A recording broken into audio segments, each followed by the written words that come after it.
1. 7 murders in one Labor Day weekend.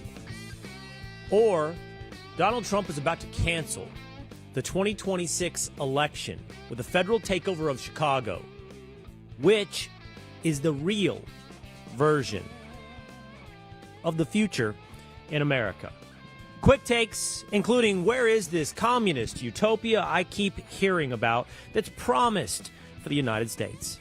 2, behind the scenes with the Vice President, JD Vance, and my weekend in Columbus, Ohio. 3, Emmy Award-winning actress Drea de Matteo joins us here on Will Cain Country.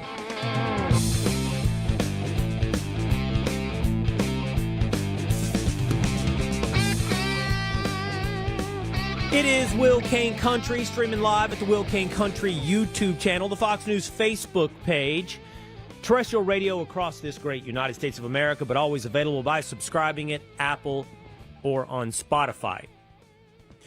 A growing audience with us over on the Will Cain Country channel on YouTube. We encourage you to make sure you subscribe, bookmark, and like that page. There you will get not just live streaming episodes of Will Cain Country, but unique behind-the-scenes coverage of everything that we do, including our interview with Vice President J.D. Vance. There on that Will Cain Country YouTube channel, among the comments, mustering is the Willisha. People like Wins0808, who comments, Newsom is mocking Trump, not mimicking. Learn to speak English. This is in response to our interview with the Vice President of the United States. I asked the Vice President what he thought about California Governor Gavin Newsom, what he thought about his social media presence, and what he thought about his rising poll numbers on the left. Now, at this stage, the front runner for Democratic nominee for president, Gavin Newsom. The Vice President suggested mimicking Donald Trump is not a path to popularity. Mimicking Donald Trump is not a path to the presidency. The lesson from Donald Trump is authenticity. You can't borrow a personality. You can't fake your way to the presidency. This has been a big divide on the left. How do we interpret what is being done by Gavin Newsom? I know the left, again, thinks this is wonderful mockery, that it's mirroring, that it's showing the absurdity of Donald Trump through the lens of Gavin Newsom. I know, we know, everyone knows what you think is being done by Newsom. But what you have to understand is Newsom is a shapeshifter. Newsom has no core. Newsom isn't a real person. He's a projection of a politician. I know this because I've seen the ever-changing shape of his public persona.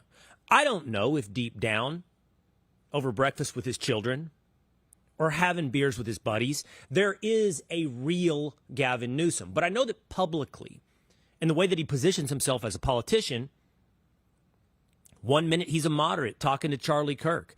1 minute he's thoughtful talking to Bill Maher. The next, he's an anti-Trump fighter spinning absurdities on social media. And it's not just the mimicking or mirroring of Donald Trump. It's the mockery of prayer. Last week after the shooting by a transgender male in Minneapolis, Minnesota. He posted on social media the children were literally praying in their pews, suggesting there is no power in prayer. That is a shape taking form that I think is absolutely vile and repulsive. And I think as he tries on different hats, as he slips on different masks, it's hard to see a man playing 3D chess showing the world the absurdity of Donald Trump. The world has had 10 years to decide what they think of Donald Trump's tweets. They've had 10 years to think about what they think of Donald Trump's presidency. Gavin Newsom is doing nothing but performance. It's yet another hat, yet another mask,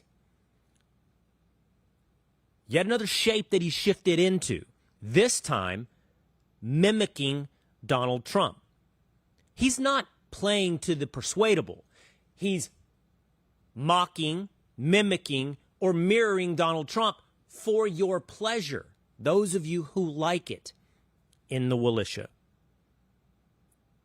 Whether or not you like Vice President JD Vance or you hate Vice President JD Vance, I'll take you behind the scenes in just moments. What was he like when the cameras stopped rolling?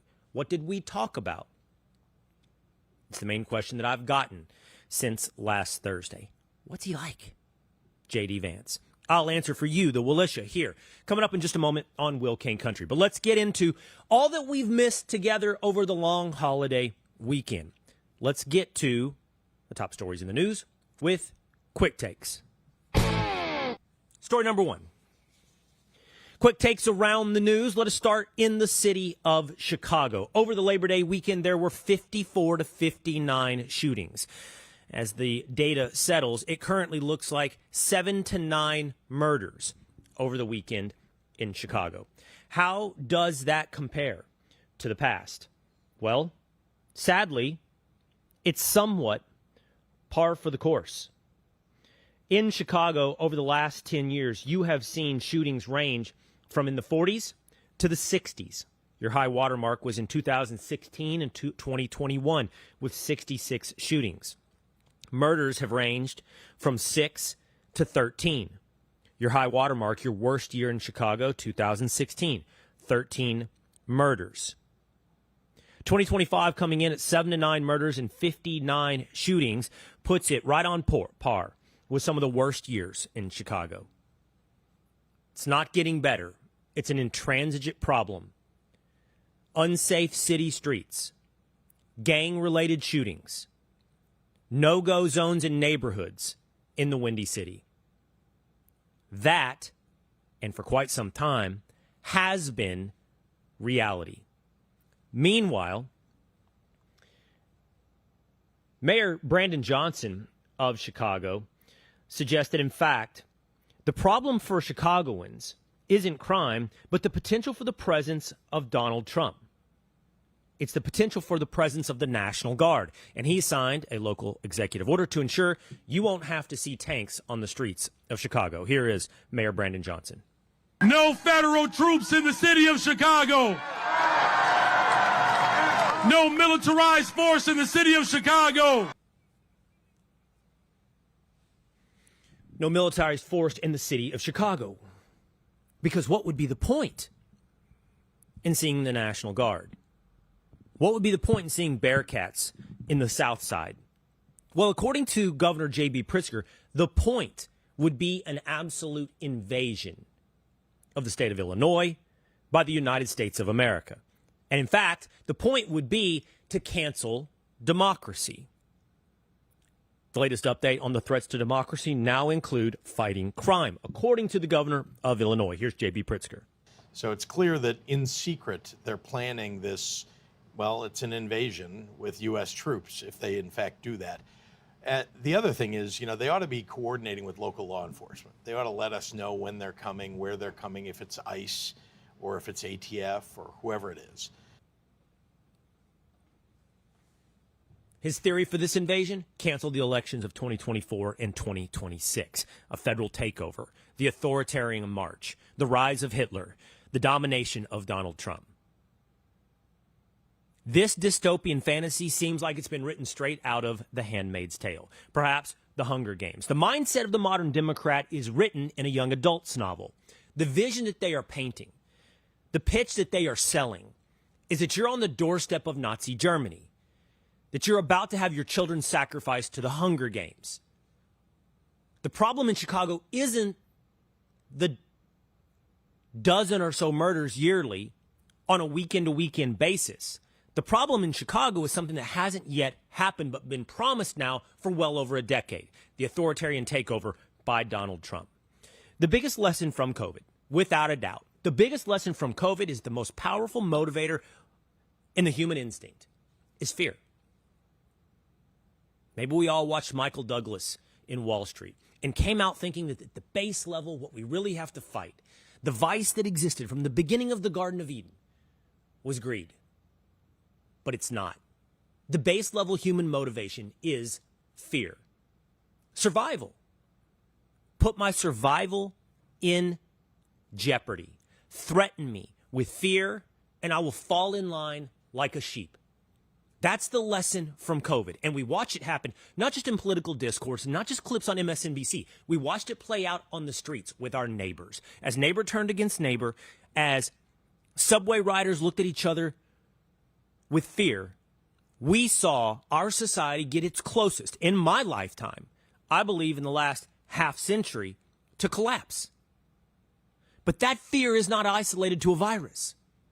That fear is a tool used by just about every politician that you can imagine to consolidate power. And not just at home in the United States, but in experiment after experiment. From socialism to communism. Fear as a way for you to surrender your freedom. For you to surrender your choice. For you to fall in line like sheep.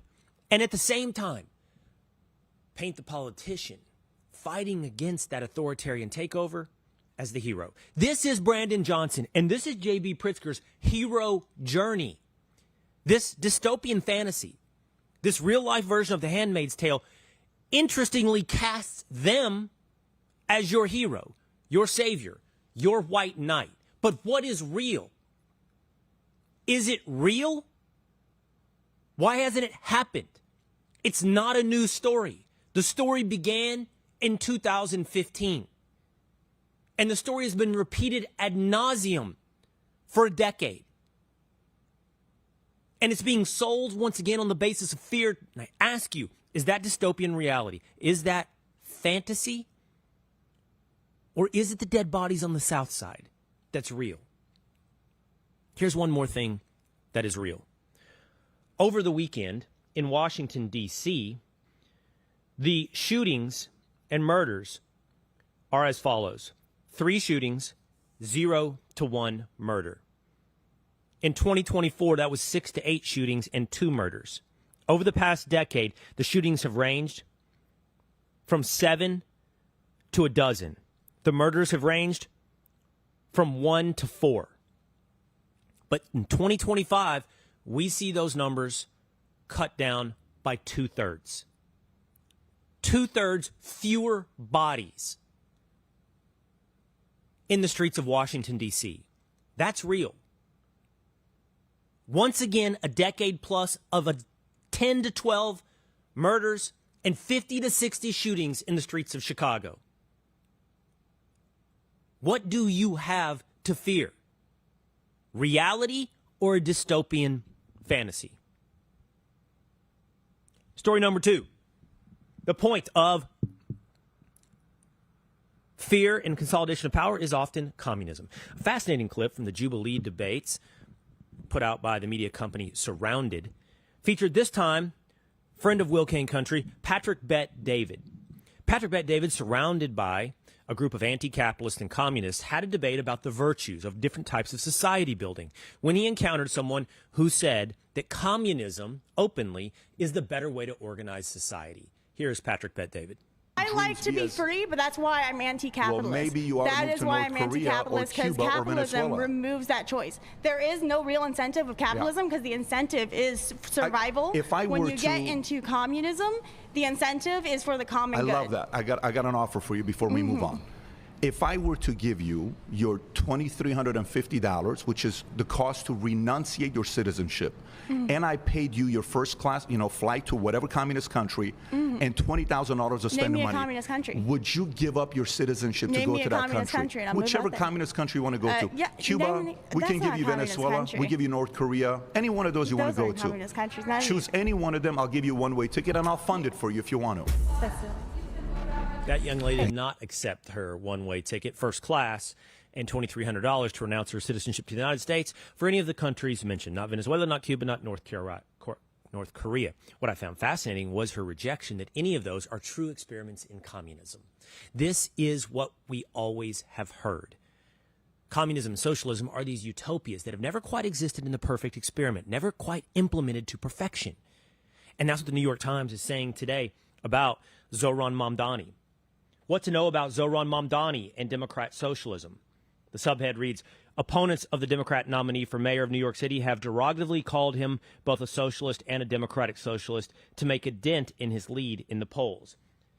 They go on to write not just about Donald Trump, but Andrew Cuomo and Mayor Eric Adams, talking about the fact that Zohran Mamdani is a member of the Democrat Socialists of America. But he's not actually a socialist, writes the New York Times.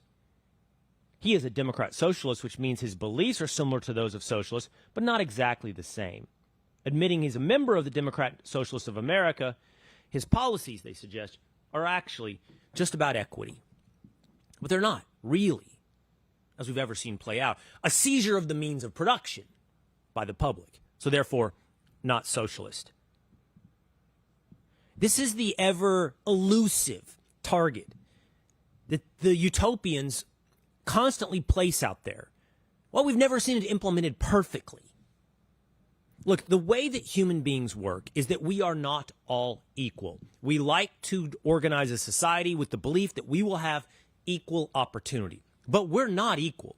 We are varied height, varied eye color, varied intellect, varied ability. That's the facts. And societies stratify based upon one's ability. How that stratification takes place is the great debate. In capitalism, the idea is the stratification will happen by merit.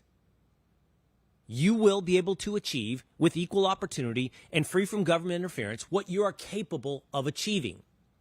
There is no promise of an equal outcome. There is no utopia. And it won't always be fair. Capitalism, by the way, and even a constitutional republic, much less a democracy, are not the perfect forms of government. They're simply the best that we've figured out yet. And they're way better than the utopic organizers of society who would propose, here's how we should stratify it. We won't. We will make sure we put our fingers on the scale, our thumbs on the scale. We'll move resources from A over to B. We'll put rules in place about what you can and cannot do. And by the end, what we'll end up with is a fair, more equal society. But you know who always ends up unequal in the equal society? Those capable of putting the thumb on the scale. Those in charge of enforcing the rules. And that's happened everywhere.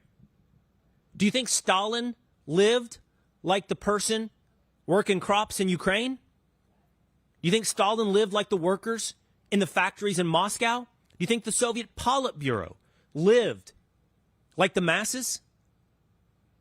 Do you think Gavin Newsom kept himself from going to the French Laundry restaurant when he told everybody else they had to stay at home? The question isn't whether or not you're capable of achieving no stratification, but how you do it. And by communism and socialism, you do it by force. Government regulation, which is also another word for violence. You do it by the accumulation of power and the monopoly of violence. In capitalism, you do it imperfectly and not always fairly by merit. Interestingly, I found this absolutely fascinating. This scrolled across my Instagram feed, and I think the data is pretty sound, but it showed self-made versus inherited wealth in various countries across the world. I thought this was really interesting. I thought, I want to see this. Like, what percentage of America is self-made versus inherited wealth? Well, America came in towards the top, if we're ranking this from top to bottom, in that we like self-made wealth. 73% of wealth in America is self-made. 27% inherited.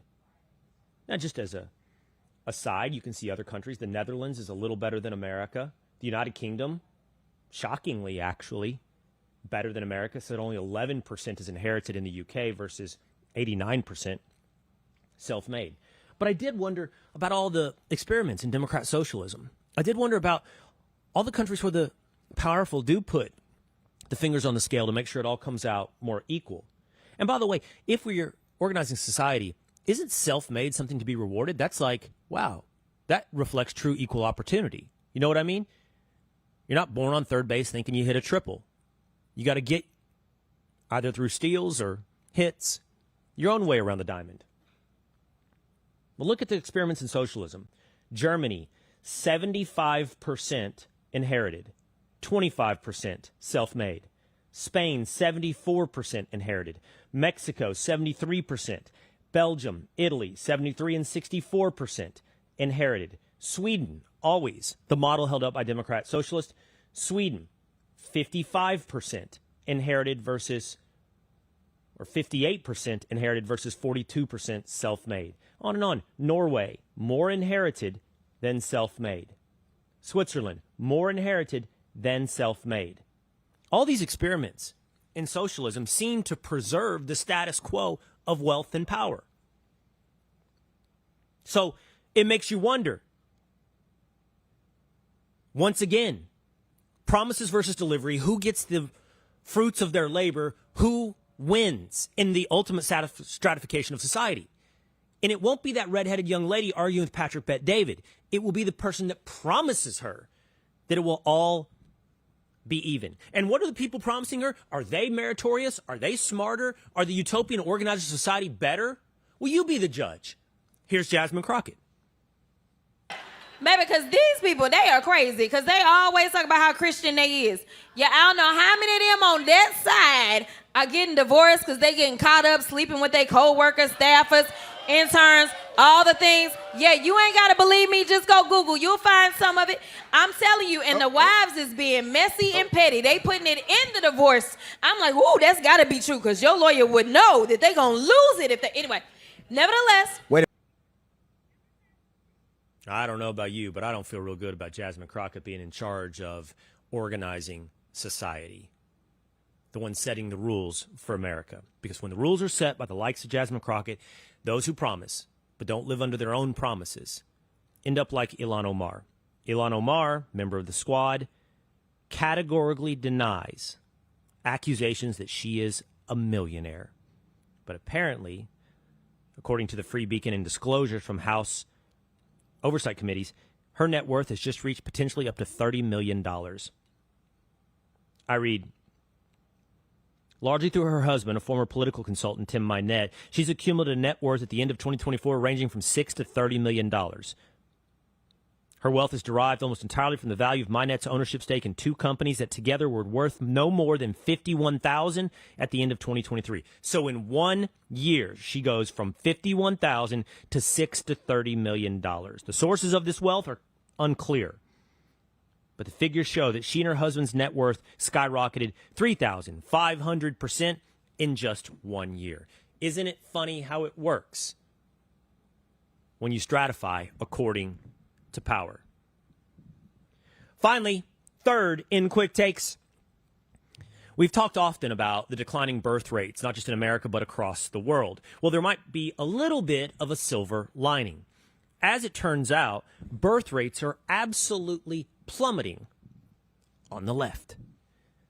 New data shows, according to the Financial Times and the U.S. General Social Survey and World Values Survey, that birth rates among people on the left versus the right have significantly diverged.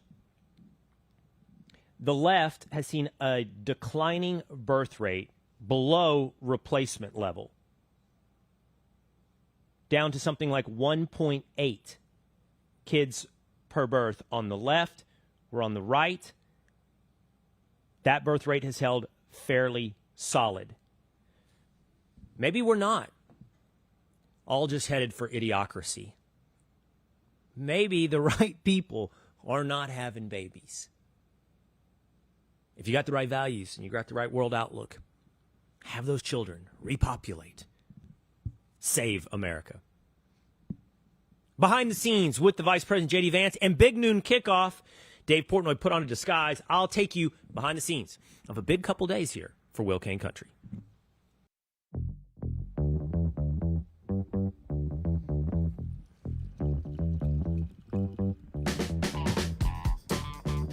Does Vice President JD Vance wear eyeliner? That and much more coming up here on Will Cain Country. Streaming live at the Will Cain Country YouTube channel, the Fox News Facebook page, and always available at Spotify or on Apple. Last Thursday, in a whirlwind tour of a day, I flew to Minneapolis, Minnesota, then drove 2 hours to La Crosse, Wisconsin to interview the Vice President of the United States. That show, live from La Crosse that day, also featured an explosive debate with Governor Wes Moore of Maryland. I always appreciate having a Democrat on the show, and I fully understand the way that it will work in a debate or confrontational interview. I always want to conduct that with politeness and a welcomeness, which I hope that I was able to pull off, but I had to press the governor on both his resistance to Donald Trump's crime fighting with federal forces, but also his claim that he received a Bronze Star for his service in Afghanistan in 2006. He put that on a application for a White House fellowship. He did not get a Bronze Star, and for years afterwards, he did not correct the record. He was celebrated for years as having received a Bronze Star. He did not receive a Bronze Star. He did eventually 2 years ago, under the Biden administration and their DOD, receive the Bronze Star, but for 16 plus years, he claimed it while not having it. And that raises some real questions about his honesty, whether or not he's telling the truth, and I had to confront him with that. That interview, by the way, is up at Will Cain Country. You can go see it. It was tense at times, but I also hope cordial, and I also think enlightening. It did happen to be that he appeared then on Martha Raddat's Sunday morning ABC show, and I saw her follow what I had done and question him about this. He doesn't seem to have the answer down for this. He says he's proud of his military service. He's proud of eventually getting a Bronze Star, but that's not the point. Everyone's proud of his service. I didn't serve. I think anyone that did deserves honor, and certainly if you did something worthy of receiving a medal. No one questions Wes Moore the soldier. What we question is Wes Moore the politician, and whether or not the politician is telling the truth. Because if you're not telling the truth about your resume, then what are you also not telling the truth about? Like, say, crime in Maryland, crime in Baltimore. You can go catch that. Go watch it for yourself. It's over on the Will Cain Country YouTube page. But before I interviewed Wes Moore, I interviewed the Vice President, JD Vance. I bring in Tinfoil Pat and two-a-days Dan. We sat down together for a good 25 minutes. We probably hung out another 5 to 10 minutes afterward, talking. Not a lot of pregame in the locker room talk. We talked for a little bit afterward. And we did an interview right off to the side of, I'd say, a gathering of a couple hundred people at Mid-City Steel in La Crosse, Wisconsin. Small manufacturer, but one you could see was really cool. They were literally building a pedestrian bridge out of steel. And it's the type of place that Vance is there to say is being helped by the big, beautiful bill. Now, really quickly, over in the Willisher right now, Ellen Hamper says the only thing that bill does is give rich people more money and take away our health care and so much more. Well, I did see with my eyes firsthand. Granted, a lot of these political situations are among supporters, but these people, very much blue collar, were excited about the prospects of what's going to be offered to them with the big, beautiful bill. No tax on overtime, incentive to bring manufacturing back home to places like La Crosse, Wisconsin. One of my favorite things talking to him was the vice president and I, we certainly don't have the same life story, but we come from a roughly cut, similar place in America. Meaning, Middletown, Ohio, about 50,000 people. Manufacturing town, big manufacturing, steel, auto. La Crosse, Wisconsin, about 50,000 people, same thing. Not necessarily big manufacturing, but still a manufacturing town. Sherman, Texas, when I was growing up, it's 30,000. Now it's about 40,000. Industrial. I wouldn't call it manufacturing, but industrial.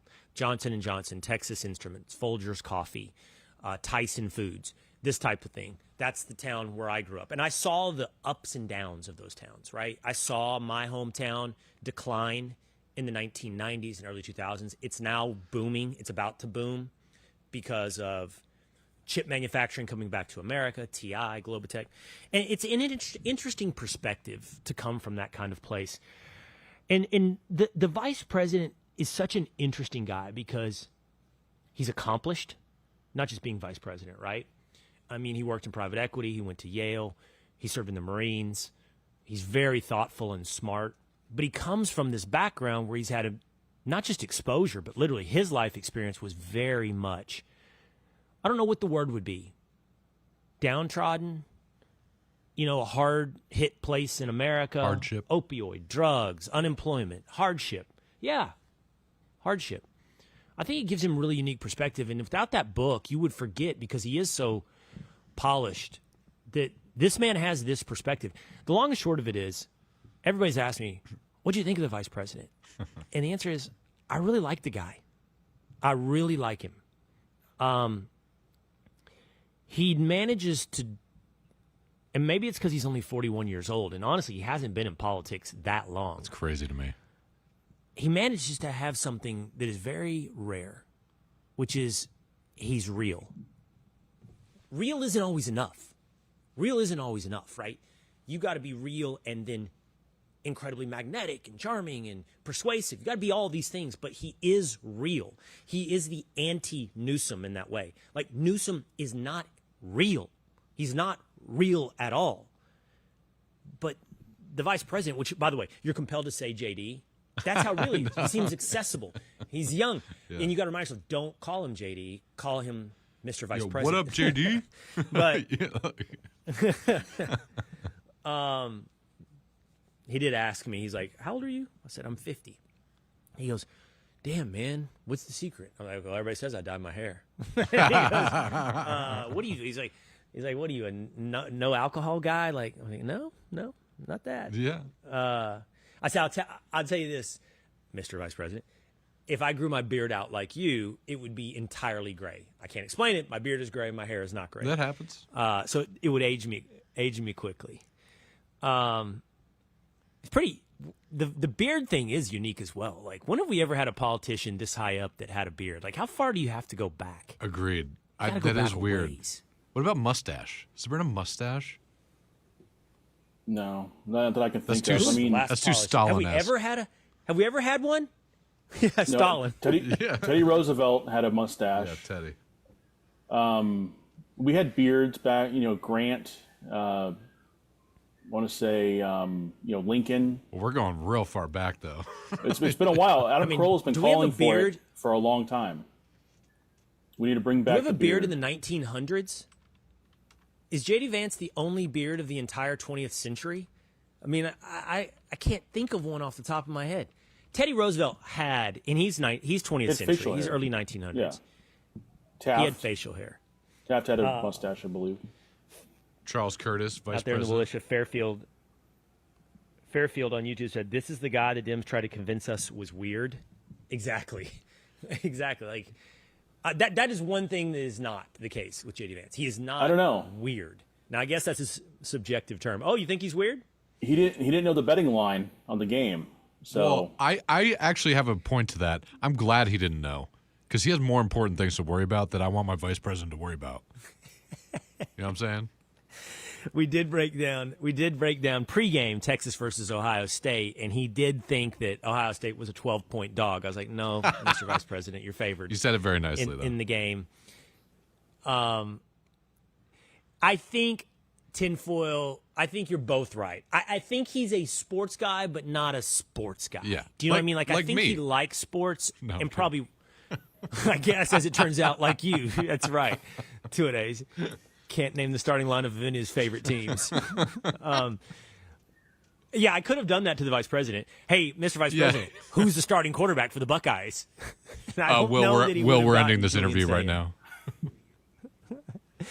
He was awesome about dropping the national championship trophy. I did ask him about that, and he laughed at himself and did say it was one of the most mortifying moments of his vice presidency. He did break down for me that the base is not attached to the trophy, and the trophy is not designed to be picked up by the base. You're supposed to lift it out of the base, all of which he had to learn the hard way. But he gets bragging rights. As an aside, obviously, Saturday was completely devastating. Not necessarily because the Texas Longhorns lost. I went to the game. I flew to Ohio on Friday.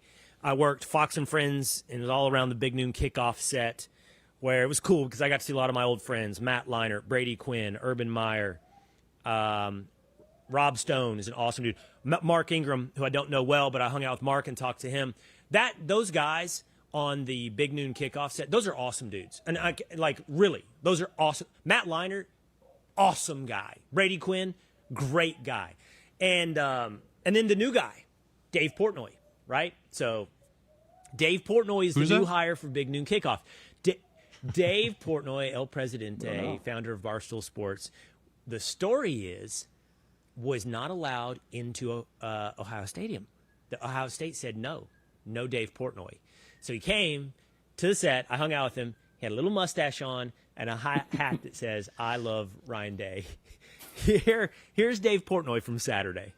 So Ryan Day is so butthurt by me, he banned me from going into the stadium. You can't go in the stadium today. I'm not allowed in the shoe today. By the way, did you see this sign right here? Look at Ben. Ben came out today. Ben is 10, 11 years old. Look at his sign. His hair's no good either. We're making... have real hair. Listen, when you're older, I don't want to see hair surgery from you. I'm an older guy. So the kid's sign says, "Even Dave's hair has hit the transfer portal." That's a good one. Now, I'm gonna confess, I grabbed that kid. I don't know. Has Dave had a hair transplant? I don't know, but he said no. His hair looked great. It was very luscious. I know. He let the kid grab his hair. Yeah. He let the kid grab and pull on his hair. I saw the sign. I thought it was hilarious, and I said to the kid, "Now I want to warn you of something. He does not care that you're 10. I know. He will come back at you as though you are 45 years old, okay? He's not going to be nice. So here's my advice. I prepped this kid. I said, have a comeback line. Yeah. So you go once with your sign, then he's going to go at you. But if you punch him back in the nose, I think you can make him stagger. And I think he did. The kid goes... The kid kind of workshopped it with me. He goes, "At least I have real hair." Yeah. I said, "Hey, you have red hair. There's chances are he's going to go after you for being a ginger, right?" Yeah. So then you say, "At least I have real hair." And so the kid delivered it great, It's good. I don't know if Portnoy admitted to a transplant there or not, but it was a lot of fun. By the way, I posted this on Instagram, so you guys might be able to guess. So meeting all these people around, it was awesome. I had two that I met that day that I didn't know that I was super excited about. Can you guess who those two might be? Now, I don't think either of you are a big enough sports fan, including Dan's fake fandom, to get one of them. I didn't see your Instagram. These were, I did put. So two what? Okay. Well, I missed that first part. Two people, both in the world of sports that I met. Okay. Yes. Okay. So one is probably the most famous man there. I would argue he was probably the most famous man on set, and literally nobody knew who he was. Like globally, he was probably the most famous man there. And Bad Bunny. And, soccer player? It's Mark Ingram or Mauricio Pochettino. It's Mauricio Pochettino, who is the head coach for the U.S. men's national team, who's been the coach of Tottenham, I believe Inter Milan. Totally. He's like one of the 5 best, probably. Do you know him 2 days? Be honest. Do you know him? No. Did you know your squad, Aston Villa, just signed 2 pretty big names? I actually did see that because I get the updates now because I have the app. So yes. He's waiting for what are soccer their names? season. 2 days. I have no idea. I skimmed it. Are you kidding me? I don't even know Notre Dame players. They signed Harvey Elliott from Liverpool and Jadon Sancho from Man United. But they're going to be good. No, it was cool. It was cool to meet Pochettino. And, of course, I took the time to say, hey, I got a 6'5" striker, 14-year-old. What do you think? He's not 6'5" yet, but he's on the way. So I pitched my son for the U.S. men's national team. It was really cool. Of course, the crowd didn't know who he was. But there are very, very few people that can turn me into a fanboy again, like a little kid. And very few. And I wasn't a little kid when this happened, but I don't care. You can make me 13, even if I was 30 when the Glory Days happened, and I met him. Got it, tinfoil? I think I got it. Was it Vince Young? It was Vince Young. Yeah. It was VY. I met VY. Nice. He was awesome. Got his number. Texting. Oh, that's cute. You guys gonna have a play date? I mean, this is the whole. Yeah, you know why? His son plays for a high school that plays my son's high school. So we were talking about they're going to play each other. Nice. It's the same weekend as Texas OU. That's He's pretty going to be dope. in Dallas. I'm like, let's get together. There are very few people that I'm like total fanboyed out at this point, but Vince Young is one of them. But that being said, I also really enjoyed that conversation with JD Vance. Over on the Willisha, David Cowley says, thankful from the UK, Will. With so much going on in the U.S., you found time to highlight the problems in the UK. We will overcome. Talk to the vice president about the fact that mass migration is a major problem, and the English flag is now an act of protest. By the way, after the interview, I don't think he'll mind me saying this, Patrick, great question. you guys all submitted questions, even you in the audience. And Patrick said one of your suggestions was if you could snap your fingers and fix one core root problem in America, what would it be? And when you interview a politician, they are always ready. That's one thing you'll notice. They're ready. You rarely see the wheels turning. On that one, I saw the vice president's wheels turning. He stopped. He took a breath. He looked up to the ceiling. He thought. And he came back with mass migration. And we continue to talk about it. And his argument is if you don't have a country where you have a common cause, a common vision, a common thing you're working for, then you don't have a country. And that's what we're seeing play out across Europe. That's what we're seeing play out everywhere. By the way, we also talked about nicotine packets. I offered him one. He doesn't do it. So I've heard that everybody on the vice president's staff has got Zen and Lucy and Alp and everything else, but apparently not the vice president. So it was, and then finally, go ahead, 2 days. No, I was just going to say it was very loose. I did get to see the feed beforehand when he showed up, if you don't mind me saying. And you guys were very loose. It was very interesting to see. Because were you ready to be loose, or were you ready to be kind of like Vice President Vance, or were you ready for JD? Both. Okay. Both. I really felt like I could do both. Like, I mean, I wasn't nervous. I wasn't like, oh my gosh, how's this going to go? Yeah. But I also didn't want to be too familiar. We've met once before at a football game, and I didn't want to be. We're not equals. He's the vice president, but it was an easy line to walk. Respectful, not sycophantic. Challenging, but conversational. All in service of actually being real, that you get to see who the real person is that is the vice president. And then when he walks in, States. You're like ready for a dap, or you're ready for a crisp handshake? Like that kind of thing. Crisp handshake. Yeah. Crisp handshake. Yeah. That's Will's thing. You don't dap up the vice president? Every once in a while, tinfoil, I throw a dap in. It's usually like if you're eating or you're at an athletic event and everybody's sweaty or something, or at the gym. It's kind of more of a dap environment. Mm-hmm. I know. I saw your acting. Your acting. Come out, and your whole thing was you were very into handshaking. That was your crutch. I am into handshaking. Yeah, you're a big handshake guy. It's not a crutch. No, you learn a lot about someone by the way they shake their hand. Yeah, don't shake my hand. Please. All right, Mary Mazikowski finally over on YouTube says, Will, how were your cheese curds? Here in Wisconsin, we love them. The squeakier, the better. That means they're really fresh. Okay, Wisconsinites, don't get mad at me. Here's what I would say. I liked cheese curds. I got them at the airport. Not sure I got the highest quality ones. You don't usually go to the airport for anything to get the best of. I thought I'd had them before. I clearly hadn't, because what came out was not what I was expecting. They were fried cheese balls. They were cheese sticks, mozzarella cheese sticks, deep fried, chopped up in small bites, deep fried. And my thing is, like any good red-blooded American, I love anything deep fried. Anything. Like it tastes great. And you got a little dipping sauce. I think you guys use marinara type sauce maybe for cheese curds. I don't know. Like a cheese stick. And so, look, the State Fair of Texas, I want to try everything. Deep fried Oreo, deep fried Snicker, deep fried pickle, deep fried jalapeno. I love it all. On the scale of deep fried things, your cheese curds aren't high.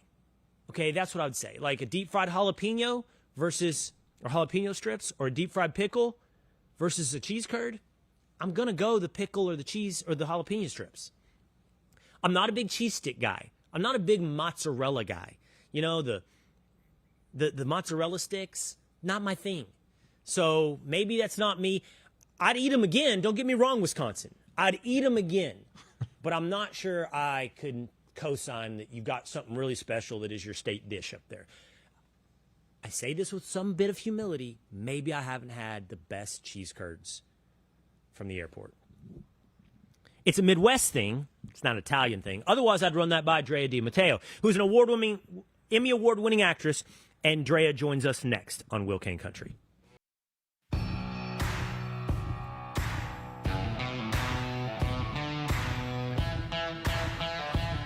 Will, still totally missing you on weekend mornings as you, Rachel, and Pete always made me laugh, but I'm grateful to get to see you every weekend, says Kim. 7566 FL over on YouTube. I miss you too, but I'm glad we get to see each other every day, Kim. And then over on Facebook, Inger Asgar says, I respect Drea de Matteo for standing strong. Hollywood may cancel, but America respects courage. Drop your comments there on Facebook or on YouTube, and always join us every Monday through Thursday at 12 o'clock Eastern Time, right here on Will Cain Country. Emmy Award-winning actress. You, of course, will remember her from The Sopranos, but in the past year, along with Vince Vaughn in the Netflix movie Nona's, Drea de Matteo joins us now on Will Cain Country. Hey, Drea. Hi. Good morning. And good morning to you. Oh, look at you. Look at her. No wonder that Two-A-Days Dan just said to me, I'm pretty sure I've had a crush on Drea since like 8th grade. That was in and confidence. Her in, like, hi, how that are was you? in confidence. It well, now I'm wasn't just an old lady. No, this is awesome. Awesome to see you on the show. And let's correct the record. So this commenter here who's watching the show said, Drea de Matteo Hollywood may cancel, but America respects courage and somebody standing strong. I've seen you say, though, I wasn't canceled. I haven't been canceled by Hollywood. Yeah, no, I wasn't, because I listen, I wasn't working that much to begin with. So when I stood up for what I believed in, I was already canceled because I didn't get vaccinated. That was my first misdemeanor. Like, no matter what I did, it just seemed like everything just started to spiral out of control. And the ways in which I tried to save my home and all that, and that went explosive with my protest OnlyFans page, which was kind of a political statement also. I know that sounds crazy, but it was, and still is. But so yeah, people always are like, they'll have you back. I'm like, I wasn't really there to begin with. I mean, yes, I was dropped by my agent without a phone call. That's true. Really? Over mandates. But look, you had a comment on there earlier about liberals don't want to come on and debate. I am the liberal. I am the liberal that will come on and talk about everything, because I felt more at home on the right side of things. Now I just sort of feel like I don't want to take any sides anymore, because I just believe the whole thing is absolutely maniacal, and I just follow where the common sense goes. The common sense was where, Kennedy was going, and even, I had more in common with a lot of MAGA folks at that time. So I stood strong over there. But my big issue was more, don't tell us what to put in our bodies, man. That's it. Like, I wasn't. And then all the other politics were just crazy. It's just all the social issues. Everything is, it's a case of inverted politics. It's like a playbook. Anyway, I'll just keep rambling. Let's talk about that journey. No, I don't want to stop you, but I do want to. I want to learn more about that journey, because if I have the details right, or the facts right, I believe you voted for Biden in 2020. But then, as you mentioned, RFK, MAGA, Donald Trump, you made a journey, by your own words, towards common sense in 2024. You just brought up COVID. You brought up a lot of the social issues. Like, what pushed you along? And I respect that you're kind of telling me as well. I think I'm hearing you say, I'm still on that journey, and I'm not like situated anywhere permanently or fixed. But that part of your journey, going from what you said, I'm that liberal who all of a sudden didn't like someone dictating everything about me. How did it go? Like, what were the waters that pushed you along that journey? I mean, I think the COVID thing was definitely the first thing. I've never voted in my life until I voted for Biden. I always believed that the whole system was rigged like crazy, whatever, just like a super hippie. What I thought was really interesting was that all of sort of these hippie-ish things, all of the things that the left stood for, like not wanting to put foreign substances inside your body, like being into nature, being into natural stuff, taking natural medicines, eating healthier food, like that was kind of the granola California hippie way. And then all of a sudden, California turned into this like psycho totalitarian. All of America did. The whole world did. When you orchestrate an entire shutdown of an entire planet, then I have questions. now I want to investigate. Now I want to understand. And I know you guys can't all the time. You guys can't. Like I don't want to say things that'll never get me invited back onto Fox News, but I know, we all understand what goes on to a large degree, and we can say certain things, we can't say other things, but I also felt like, and yes, I am on a journey, and that was the problem I had with liberals. Not all of them. Some of them understood that all the goalposts were moving and that the world was changing and that really strange things were going on. And some woke up and moved over. But now I think a lot of those people are waking up and feeling like, man, this is just going to be rebranded now. Like some of this stuff that we were fighting for is, unless there's a really intense game of 5D chess being played behind the scenes, which I hope, and I'm always sort of defending that possibility. But unless that's there are a lot of things that feel very reminiscent of what was going on the left, except it's just being sort of rebranded. It's just, and presented by the person that we had more faith in. I want to dig into that. I'm not going to avoid that. I want to hear your opinion on that. But before I go into that, but I want to, because I'm curious, and then I don't know what Fox can't talk about, but I know what I can talk about. And this is my hour, and I can talk about what I want to talk about on Will Cain Country.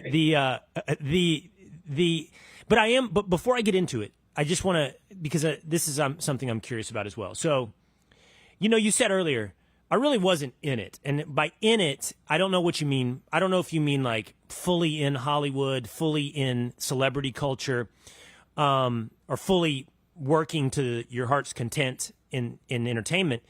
But you certainly are in it more than me. You're certainly more in it than anyone watching or listening right now. And I'm curious what that meant for your relationships. You just told us about your agent, but I mean even your personal relationships or working relationships, your fellow actors, when you're on set, when you start to have these conversations, maybe on set, maybe personal life, and you're starting to make this movement, right? From I guess Biden to RFK and Trump.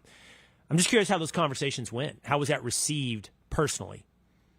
I didn't really, I'm a pretty private person. I was never, first of all, if you would have told me years ago that I would be on the news talking about all this stuff in the last year, I would say I don't even know who that person is, but I would never in a million years think that I'd be on Fox all the time talking about politics like I was last year. It's the most bizarre thing ever. I think I slipped into another dimension for real. But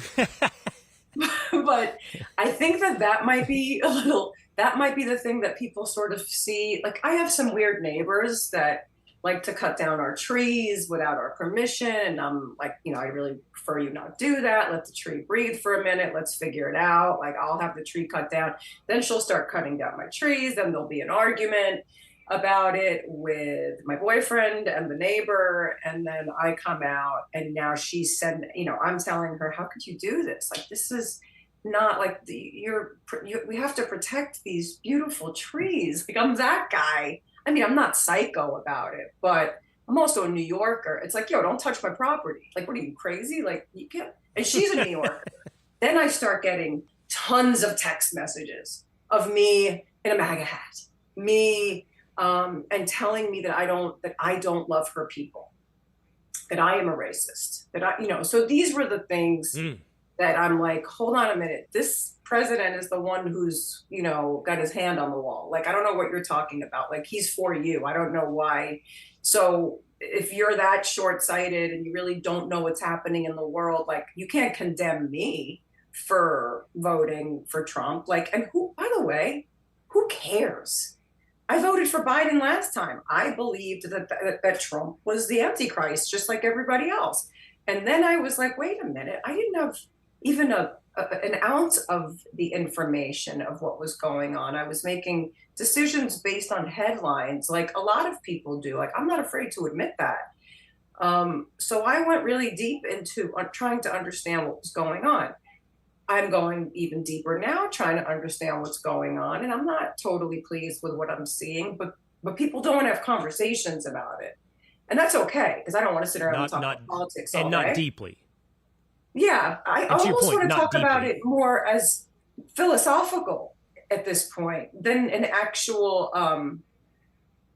It's a kind of an astounding thing that's been going on, and I think a lot of it is sort of spiritual, and the hatred people have between each other over this stuff has so little to do with actual politics, and it has so much more to do with like some weird frequency everybody's vibing at, and that negates like any liberal who touts themselves for being, you know, this open heart and these loving individuals that want to protect the disenfranchised or the minorities. I mean, I had a woman, I don't even want to get into it. I don't want to get into all these crazy people around me, but I just think start with your neighbor.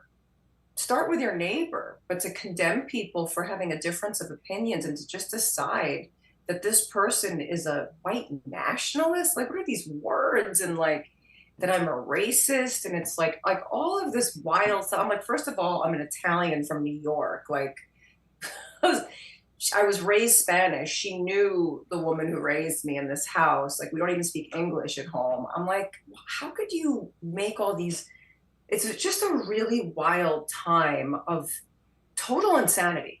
I feel like people have lost their minds. Yes. And I'm waiting for myself to lose. Maybe I'm the one who lost my mind. Maybe that's what they think. I'm sure that's what they think. And so, and that's a great level of self-awareness. We step back. Which ones of us have lost our minds? We'll come back to that. Yeah. You reminded me of guilt. 2 years ago, I had to cut down a 100-year-old red oak tree in my backyard.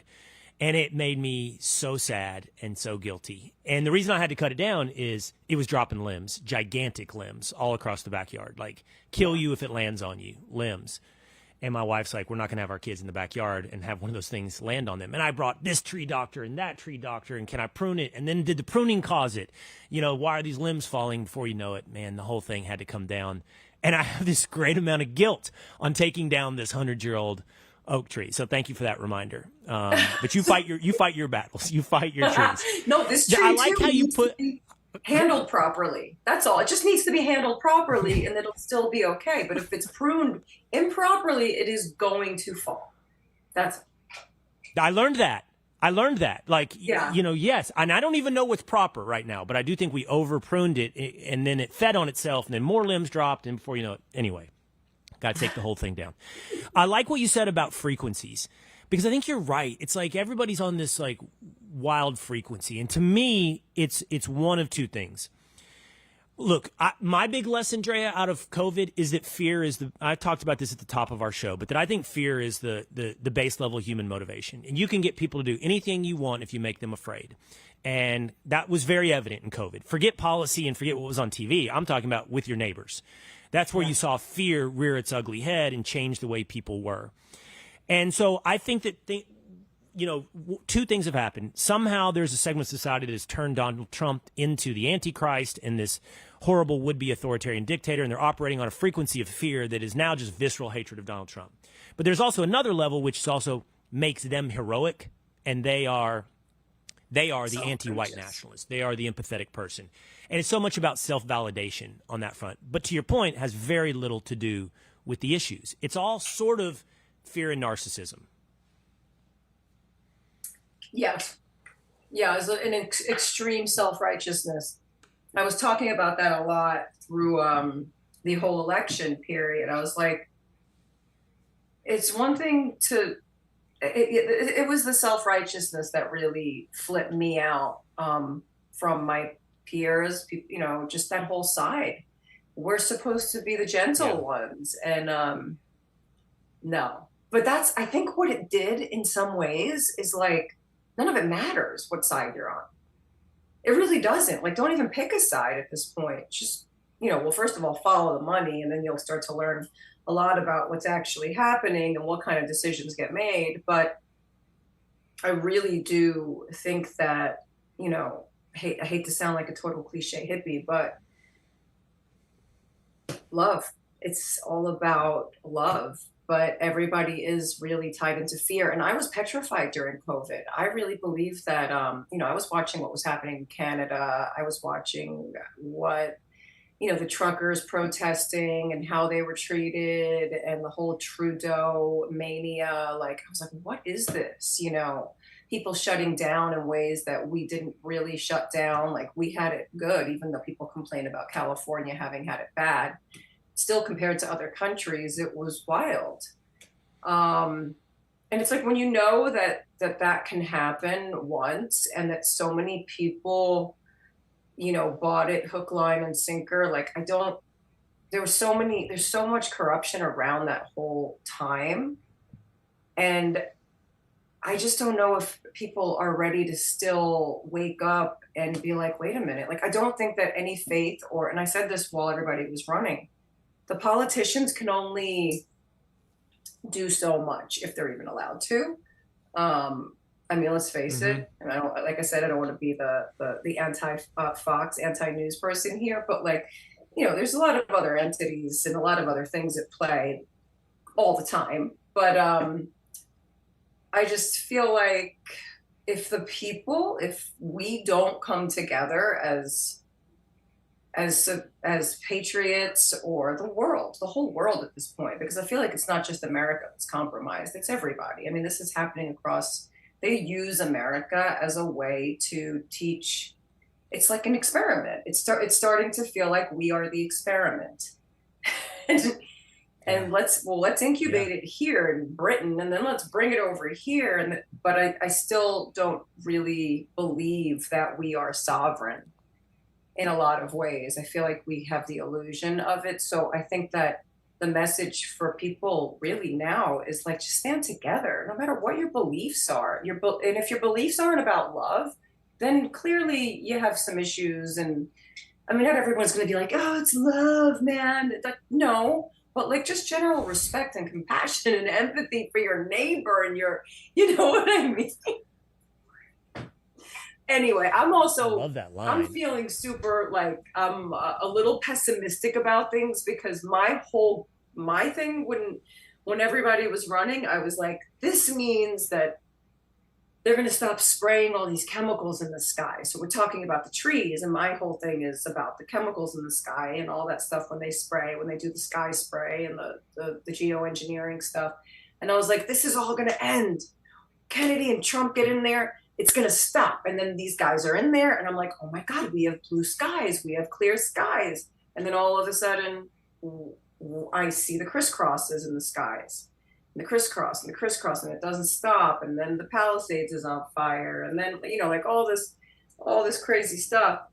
That's my, I'm away from, who's in office at this point, because I'm like, okay, there's no transparency, because until you guys tell us why you're doing that, and it's fine. You could tell us why you're doing it and tell us how we can mitigate the effects of it on our human bodies. But you don't. So for anyone watching or listening who thinks that I might have avoided, I'm not going to now. It's when I return to it, because you just as well addressed it. I love that line, by the way. We're not sovereign. So you hinted at it, and now you started to put some flesh on the bone of it. You are skeptical of the current administration as well. Is what you said earlier, and you're starting to tell us why. And I wanted to make sure that I followed that up. So you just gave us one thing. So what is it you're concerned about now that it's just more, if I'm picking up what you're putting down, you feel like we're not sovereign, there are powers that rule, and politicians only have so much power to make change, and you haven't seen the change that you'd hoped from Donald Trump and RFK. I mean, I think that there are things happening. I'm not going to, I can't curse. I'm not going to take a crap on everything. I definitely, and I'm also hopeful. I'm not black-pilled over here. There are a lot of people that I think are very black-pilled. And then that's kind of where I come in with some of those people, because I'm like, no, there's hope, and the hope lies within us. But we can't do anything when we're being poisoned. So when I talk about, so the audience knows what I'm talking about. Geoengineering, which is a real thing. No one talks about it because it goes back into climate change. And I'm not an environmentalist and I'm not a political activist when it comes to this stuff. But we all notice the effect when they're spraying the sky like that. And there's tons of patents and there's a lot, it's all completely proven. And they're also going to try to normalize it now. You'll see it'll be in the news now. It's all going to be they're going to be saying that they're going to start doing this to help mitigate the ozone layer. I mean, but you can't have to talk about anything that has to do with climate change unless you address the fact that they're putting desiccants into the sky nonstop and causing all kinds of health issues, dementia, Alzheimer's, all of this stuff. My mom died of Alzheimer's.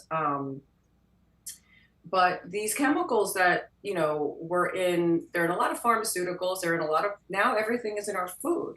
I just feel like we're not getting a say. We're not getting a vote. This is not a real democracy unless we get to vote on what falls out of the sky on us every single day. Like that, and that's where I'm skeptical of what's going on. Unless they come out and say, look, the planet is dying and we need to mitigate. And this is the only way we can do it is by dimming the sun. But while we're doing this, when it's happening, don't go outside for a walk. Don't, make sure you chelate your blood or make sure you're continuously doing heavy metal detoxes, stuff like that.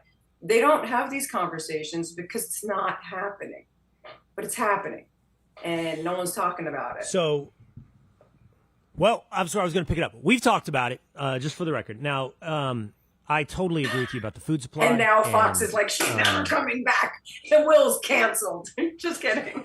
No, Drea, no, this summer, and I really fought to have this conversation. It was important. But after the floods in Kerrville, Texas, I saw the social media conversations about cloud seeding, and I wanted to learn more. And I ended up having the CEO of the cloud seeding business that was cloud seeding in Texas during the floods. Now, it wasn't over the flood zone. I do not believe, after my research, that it contributed in any way to it. And I learned a lot about the three different types of things: cloud seeding, geoengineering, and chemtrails. And I'm not professing that I'm an expert, but we talked about it. We had these conversations. And, I know what they use for cloud seeding, a combination of salt and silver iodide. And this is a small company, by the way, but, when it comes to cloud seeding, they say it's perfectly safe and it's dispersed. And you just talked about a metal detox. But, yeah, there is silver iodide, they say, in tiny parts used in what naturally occurs in the soil that is used to try to wring rain out of the clouds. Geoengineering, to your point, is a real thing. It's not a conspiracy theory. It is something that they're doing exactly as you described to try to reflect the sun, to combat, quote unquote, global warming and climate change. I don't know, Drea, how much of the geoengineering goes on. I just know it's a real thing, and the last one is the crisscrosses in the sky, the chemtrails. And I had the cloud engineering guy on. He's like, and he laid it out for me, these three categories as well. And he's like, I'm open to it, as would I be. But he said the evidence right now on chemtrails isn't that there is something. You're talking about jet contrails and the stuff coming off of jets across the sky and that kind of thing. Is there not chemicals in those trails? And he said, I don't see the evidence yet, but he's open to it. So, we've talked about those three categories of things going on, and two of the three are going on for sure. I'm not saying the third isn't, but we're open to that conversation, and I think it's an important one to have. Yeah, I mean, you can watch a movie called The Dimming. If anybody wants to learn about it, I mean, they tested a lot of the trails. There's high aluminum, strontium. There's a lot of stuff. And there's a lot of aluminum in it, and that's really bad for us. It's bad for the soil. It's bad for the trees. Bad for the water. I mean, there's just so much to say about it, but I won't go crazy on this platform with it. I mean, I will show you my shirt. I've opened your doors. This is our Heavy Metal Airlines, man. Heavy Metal Airlines. Is that what your shirt says? But it's it's a thing. That's all I'll say about it. It is the thing that drives us the most crazy over here because California is getting it really, really, really bad. So yeah, Anyway. Yeah, we've obviously, I know the natural effects of what's happening in California, or the unnatural effects of what's happening in California. You brought up Ultra Free. Tell us about Ultra Free. Ultra Free. Ultra Free was originally, it was the brand that we created to sort of deflect off of the fact that I started an OnlyFans page. I was like, how do we get people to stop talking about this insane thing that I did when I was in fear over losing my house? Because that happened during the whole pandemic, when I didn't want to, I wouldn't fake the vaccine, and I wouldn't do the vaccine. So I had to just say, I'm not going to work anymore. And I stopped. So we were going to lose this house, and I was going to put a podcast on OnlyFans because it wouldn't have gotten censored, because everything I would talk about would be censored. And then I put a picture up as a placeholder, and I literally was able to get myself out of the initial debt of what we were in with the forbearances and all that stuff. And I was like, oh, wow. Okay, so this worked. And I'm just going to keep putting these random pictures up. I never put selfies up. I put a selfie up, and I was like, okay, Adriana now has an OnlyFans page. Adriana from The Sopranos, that is. But everybody was asking me to come on the news and talk about this thing. And I was like, I'm not going to go talk about this. I'm going to go and I'll talk about this. I'm going to create a brand around this. And it really was to have an excuse to get on television and talk about Kennedy, because nobody would say his name until he joined Trump. He was sort of just invisible in the mainstream media. And for some reason, they would have me on, and I would just find a way to squeeze it in the way I just squeezed in geoengineering. I'm doing it again. Are you still a big fan of RFK? Are you still a big fan of RFK? I am. I think everybody's compromised, though. I think everyone's got dirt on everybody, and everybody's afraid. There's still fear, man. It goes back to fear. I don't think people can do a lot of what they want to do because there are just all these entities, these dark entities around them all that are keeping them all in a stranglehold. Why are we no longer fans of... I will tell you this. After the election and this summer, I completely stopped paying attention to the news. I have no idea what's going on. I literally have no idea. I know they're trying to push Kennedy out. That was the last thing I heard. But I really don't know what's happening in the political landscape at all. I went to Europe for the summer and checked out with my kids. We checked out. They were so happy to not hear mommy talk about the news for... I was going to say, and came back feeling how? Yeah, they're so sick of hearing it. But you know what happened? They sat around the dinner table, and my boyfriend and I sat there like, oh my God, these kids haven't stopped talking about politics the whole time. 6 weeks straight, every dinner, these two kids debating over politics.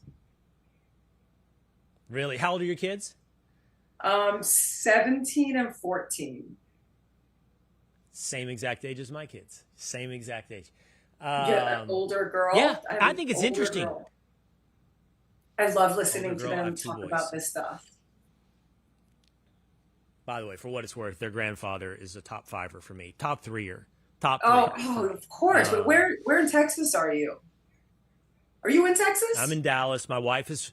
I'm in Dallas. My wife is from Lubbock, which of course is where Waylon is from. And so, yeah, I've always loved Waylon. Yeah, amazing. I mean, he's but not born and raised in Texas, small town. Oh, if that door were open, you'd be able to see all his gold records and stuff, and platinum records. Oh, really? Yeah, it's cool. I mean, there's a recording studio set up in there now, so the room looks like it's psychotic because they're recording an album in the living room. I let my boyfriend turn the living room into a recording studio right now. It is a madhouse here. But my kids are Waylon Jennings' grandkids, and I'm not related to him. Are they? But I would say that all of us are, pretty free thinkers, man. Like, can't put us in a category. Nope, we'll just keep moving around. Like, no, we are the anti-BS crew. That's what our brand is. The whole ethos of the band is anti. I don't know if I can curse here, but it's anti. Well, you know. You can let it fly. You can let it. It's anti-bullshit. Anti-bullshit is the whole ethos of the brand. The ethos of Waylon. Yes. All right, Ultra Free. Everyone should check that out. By the way, where do they go to check out Ultra Free? Ultrafree.co, and we're on Instagram. We don't have a huge following on Instagram because I'm shadow banned. If you want to follow me, you gotta put in my whole name and beg for it somehow, somewhere. Yeah, I'm shadow banned. Everyone will be able to find Drea de Matteo. Instagram, Ultra Free. I don't know if you're still keeping up the OnlyFans, but there's a lot of places we can find her. Check her out on Noma's, by the way, which I did. Protest art on there yesterday. I have never done anything like this before, but I did it, and I put it up there, and I can't even believe I did it. It's a big protest thing. Well, it's been awesome to have you on the show. Thanks for spending so much time with us. As much as it was a treat for me, I can't wait to hear how big of a treat it was for Two-A-Days to sit there and check you into the show and get to talk to you, who he's had a crush on since middle school. Dre, I hope to see you again. And we'd love to have you back anytime here in Will Cain Country. Okay, take care. There she goes, Drea de Matteo here. And there we go. That's going to do it for us today. Extended episode. We're glad to have you along. Make sure you subscribe on Apple or Spotify, but most notably on Will Cain Country. That's where we hang out every Monday through Thursday. We'll see you again next time.